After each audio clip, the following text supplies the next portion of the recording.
I'm Dr. Lavanya, consultant OBG at Shreyas Maternity Hospital, Hoskote. Hi, I'm Shruti in OPD nurse.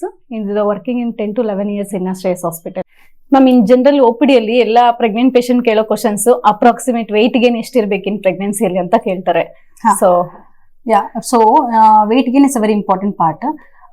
ಈಗ weight gain ನಾವು decide ಮಾಡೋದು BMI ಇಂದ. BMI ಅಂದ್ರೆ body mass index. ಅದನ್ನ ಹೆಂಗ್ calculate ಮಾಡ್ತೀವಿ ಅಂದ್ರೆ ಪ್ರೆಗ್ನೆನ್ಸಿ ಮುಂಚೆ ಎಷ್ಟು ವೇಟ್ ಇದ್ರು ಮತ್ತೆ ಅವ್ರ ಹೈಟ್ ನೋಡ್ಕೊಂಡು BMI ಕ್ಯಾಲ್ಕುಲೇಟ್ ಮಾಡ್ತೀವಿ. ಸೊ BMI ಅಲ್ಲಿ ರೇಂಜಸ್ ಇರುತ್ತೆ. 18.5 ಒಳಗಡೆ ಇದ್ರೆ ಅವ್ರಿಗೆ ಅಂಡರ್ ನರಿಶ್ಡ್ ಅಂತ ಹೇಳ್ತೀವಿ. ಅವ್ರ ಲೆಸ್ BMI ಇಂಥವ್ರು ಅಂದ್ರೆ ತುಂಬಾ ಸಣ್ಣಕ್ಕೆ ಇರ್ತಾರಲ್ಲ ಅವ್ರಿಗೆ ಯೂಶಲಿ ಅರೌಂಡ್ 12.5 to 18 kg ವರೆಗೂ ಇನ್ಕ್ರೀಸ್ ಆಗ್ಬೇಕಾಗುತ್ತೆ ವೇಟ್ ಟೋಟಲ್ ಪ್ರೆಗ್ನೆನ್ಸಿಯಲ್ಲಿ. ಅಂದ್ರೆ ಒಂದ್ ವಾರದಲ್ಲಿ ಅರ್ಧ kg, ಒಂದ್ ತಿಂಗಳಲ್ಲಿ 1-2 kg ಮೇಲೆ ಇನ್ಕ್ರೀಸ್ ಆಗ್ಬೇಕು ಅವರು.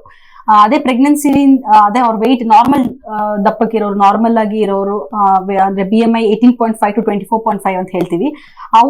ಅಂತವ್ರು ನಾರ್ಮಲ್ ಆಗಿ 11 to 16 kgs ವರೆಗೂ ಇನ್ಕ್ರೀಸ್ ಆದ್ರೆ ಸಾಕು. ಅಂದ್ರೆ ಒಂದ್ ತಿಂಗಳಲ್ಲಿ 2 kg ಮೀರಬಾರ್ದು, 1.5 kg ಇಂದ 2 kg ಅಷ್ಟೇ. ಮತ್ತೆ ಕೆಲವೊಬ್ರು ಪ್ರೆಗ್ನೆನ್ಸಿ ಮುಂಚೆನೆ ಸ್ವಲ್ಪ ದಪ್ಪಕ್ಕಿರ್ತಾರಲ್ಲ ಅಂತವ್ರಿಗೆ ವೆಯ್ಟ್ ಗೇನ್ ಸ್ವಲ್ಪ ಕಮ್ಮಿ ಹೇಳ್ತೀವಿ. So around 7 to 9 kgs. ತುಂಬಾ ದಪ್ಪಕ್ಕಿರೋದು less than 7 kgs. Sugar patients ಅವ್ರಿಗೂ ಅಷ್ಟೇ ಎಲ್ಲ BMI ಮೇಲೆ ಡಿಪೆಂಡ್ ಆಗುತ್ತೆ.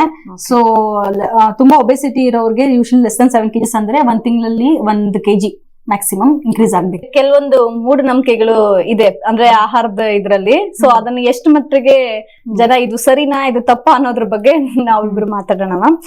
ಸೊ ಅಂದ್ರೆ ಪ್ರೆಗ್ನೆನ್ಸಿಲಿ ಏನಂತೀವಿ ಅಂದ್ರೆ ಈಗ ಒಬ್ಬರು ತಿನ್ನೋದನ್ನ ಇಬ್ರು ತಿನ್ನೋಷ್ಟನ್ನ ಒಬ್ಬರೇ ತಿನ್ಬೇಕು ಪ್ರೆಗ್ನೆನ್ಸಿಯಲ್ಲಿ ಅಂತ ಹೇಳ್ತಾರೆ. ಸೊ ಇದು ಎಷ್ಟು ಮಟ್ಟಿಗೆ ನಿಜ ಮ್ಯಾಮ್?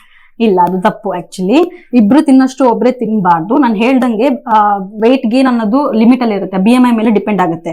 ಸೊ ಇಬ್ರು ತಿನ್ನಷ್ಟು ಒಬ್ರೆ ತಿಂದು ಓವರ್ ಈಟಿಂಗ್ ಮಾಡಿದ್ರೆ ಅದು ವೆಯ್ಟ್ ಗೇನ್ ಜಾಸ್ತಿ ಆಗುತ್ತೆ. ಅದು ಆಮೇಲೆ ಅನ್ಡಿಸೈರಬಲ್ ಸೈಡ್ ಎಫೆಕ್ಟ್ಸ್ ಜಾಸ್ತಿ ಆಗುತ್ತೆ. ಸೊ ಅವ್ರ BMI ಪ್ರಕಾರ ಎಷ್ಟು ವೆಯ್ಟ್ ಇನ್ಕ್ರೀಸ್ ಆಗ್ಬೇಕು ಅಷ್ಟೇ ಇನ್ಕ್ರೀಸ್ ಆಗ್ಬೇಕು. ಕ್ಯಾಲರೀಸ್ 300 ಕ್ಯಾಲರೀಸ್ ಬೇಕು ಪ್ರೆಗ್ನೆನ್ಸಿಲಿ ಅಂತ ಹೇಳಿದ್ನಲ್ಲ, ಸೆಕೆಂಡ್ ಟ್ರೈಮೆಸ್ಟರ್ ಅಥವಾ ಥರ್ಡ್ ಟ್ರೈಮೆಸ್ಟರ್ ಅಲ್ಲಿ. ಸೊ ಆ ಕ್ಯಾಲರೀಸ್ ಅಂದ್ರೆ 1-2 ರೋಟಿ ಅಥವಾ ಒಂದು ದಾಳಲ್ಲೇ 300 ಕ್ಯಾಲರೀಸ್ ಆಗೋಯ್ತು. ಸೊ ಅಷ್ಟು ಎಕ್ಸ್ಟ್ರಾ ತಗೊಂಡ್ರೆ ಸಾಕು. ಇಬ್ಬರಿಗೆ ತಿನ್ನೋಷ್ಟು ತಗೊಂಡ್ರದ್ ಬೇಕಾಗಲ್ಲ. Okay ma'am. ನೆಕ್ಸ್ಟ್ ಮತ್ತೆ ಪೈನಾಪಲ್ ಮತ್ತೆ ಪಪಾಯಿನ ಅವಾಯ್ಡ್ ಮಾಡ್ಬೇಕು ಅಂತಾರೆ ಪ್ರೆಗ್ನೆನ್ಸಿಯಲ್ಲಿ. ಸೊ ಅದು ಟ್ರೂ. ಅಂದ್ರೆ large quantities papaya usually ripe papayas ತಿಂದ್ರೆ ಯೂಶಲಿ ಏನು ಆಗಲ್ಲ. ಬಟ್ ಅನ್ರೈಪ್ ಪಪಾಯಾಸ್ ಮತ್ತೆ ಪೈನಾಪಲ್ ಅಲ್ಲಿ ಸ್ವಲ್ಪ ಎನ್ಸೈಮ್ಸ್ ಇರುತ್ತೆ, ಬೇರೆ ತರ ಪಪೈನ್ ಮತ್ತೆ ಬೇರೆ ಎನ್ಸೈಮ್ಸ್ ಇರುತ್ತೆ ವಿಚ್ ಅದು ಏನ್ ಮಾಡುತ್ತೆ ಹೆರಿಗೆ ನೋವು ತರ ಯೂಟ್ರೈನ್ ಕಾಂಟ್ರಾಕ್ಷನ್ ಸ್ಟಿಮ್ಯುಲೇಟ್ ಮಾಡ್ಬಿಟ್ಟು ಅಬೋರ್ಷನ್ ಆಗೋ ಚಾನ್ಸಸ್ ಇರುತ್ತೆ. ಸೊ ಯೂಶಲಿ ಅವಾಯ್ಡ್ ಮಾಡಕ್ ಹೇಳ್ತೀವಿ ಪ್ರೆಗ್ನೆನ್ಸಿಲಿ. Okay ma'am. ಮತ್ತೆ ಇದು ಎಲ್ಲರೂ ಕಾಮನ್ ಆಗಿ ಕೇಳೋ ಕ್ವಶನ್, ಕೇಸರಿ ತಿಂದ್ರೆ ಮಕ್ಕಳು ಬೆಳ್ಳು ಹುಟ್ಟುತ್ತವೆ ಅಂತ ಹೇಳ್ತಾರೆ. ಸೊ ಇದು ಎಷ್ಟು ಮಟ್ಟಿಗೆ? ಇಲ್ಲ, there is no scientific backup ಹೇಳೋದಕ್ಕೆ ಸ್ಯಾಫ್ರನ್ ಇಂದ. ಯೂಶಲಿ ಮಗುದು ಕಾಂಪ್ಲೆಕ್ಷನ್ ಅಥವಾ ಕಲರ್ ಜೆನೆಟಿಕ್ಸ್ ಮೇಲೆ ಡಿಪೆಂಡ್ ಆಗುತ್ತೆ, not by any food items. So saffron ಇಂದ ಯೂಶಲಿ ಏನು ಆತರ ಆಗಲ್ಲ. ಬಟ್ ನಂಬಿಕೆ ಇದೆ, ಅದ್ರಲ್ಲಿ ಏನು ಹಾರ್ಮ್ ಇಲ್ಲ ತಿನ್ನೋದ್ರಲ್ಲಿ. ಸೊ ತಿನ್ಬೋದು.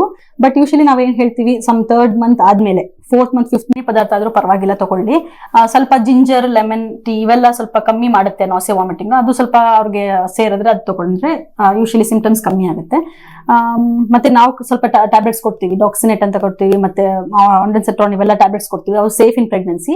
ಸೊ ಆ ಟ್ಯಾಬ್ಲೆಟ್ಸ್ ಹೆಲ್ಪ್ ಆಗುತ್ತೆ ಈ ತರ ಪೇಷಂಟ್ಸ್ಗೆ. ಅವ್ರು ಈ ತರ ಟ್ಯಾಬ್ಲೆಟ್ಸ್ ತಗೊಂಡು 20 minutes ಬಿಫೋರ್, ಊಟಕ್ಕೆ ಮುಂಚೆ 20 minutes ಬಿಫೋರ್ ಟ್ಯಾಬ್ಲೆಟ್ಸ್ ತಗೊಂಡು ಸ್ವಲ್ಪ ಏನಾದ್ರು ಊಟ ಮಾಡಿದ್ರೆ safe. I mean they can tolerate the diet. Thank you so much.